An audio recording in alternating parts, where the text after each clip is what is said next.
Le 14 octobre 1947, un avion a franchi pour la première fois le mur du son. À son bord, quoi? Qu'est-ce qu'il y a encore? Oh non!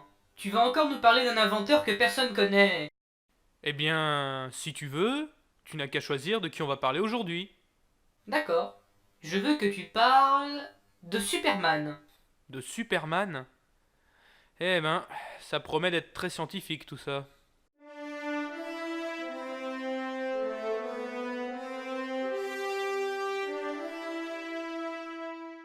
Alors, qu'est-ce que tu veux que je raconte sur Superman? Bah, Superman aussi, il passe le mur du son. Regarde, on le voit là, le mur du son. Eh bien, non. En fait, le mur du son, il est invisible. Ce que tu vois là, c'est juste un nuage. Ah bon? Qu'est-ce que c'est alors le mur du son? Tout d'abord, le son, c'est une perturbation de la pression de l'air. Quand Superman se déplace dans l'air, il va donc créer du son. Le son a une vitesse, qui dépend de la température de l'air. Pour comparer la vitesse de l'objet à celle du son, on utilise le nombre de Mach. Lorsqu'un objet se rapproche de Mach 1, donc de la vitesse du son, les perturbations qu'il crée vont aussi vite que lui. Elles vont donc s'accumuler devant lui et former une sorte de barrière. C'est ça le mur du son. Ah oui, et c'est ça qui crée le boom sonic. Pas tout à fait. Quand Superman va moins vite que l'air, il crée des perturbations qui vont se propager tout autour de lui comme des sphères. Mais lorsqu'il va plus vite que les perturbations qu'il crée, elles vont former en se propageant un cône derrière lui.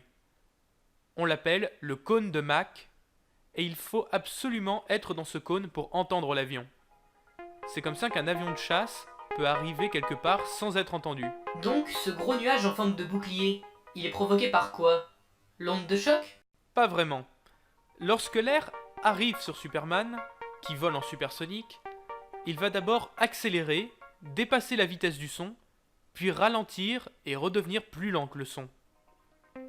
Certains scientifiques pensent que le nuage est provoqué par le passage de l'air à Mach 1, qui va faire tendre la compressibilité de l'air vers l'infini, puis la faire chuter brutalement. Ceci va faire condenser l'eau contenue dans l'air et créer un nuage. L'onde de choc, c'est autre chose. Pour retrouver sa vitesse initiale, l'air doit ralentir.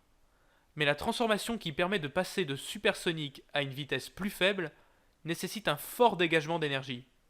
Ainsi, en passant à travers une surface plus fine qu'une feuille de papier, l'air va diminuer en vitesse, mais augmenter en pression et en température. C'est cette discontinuité, invisible à l'œil nu, qu'on appelle onde de choc.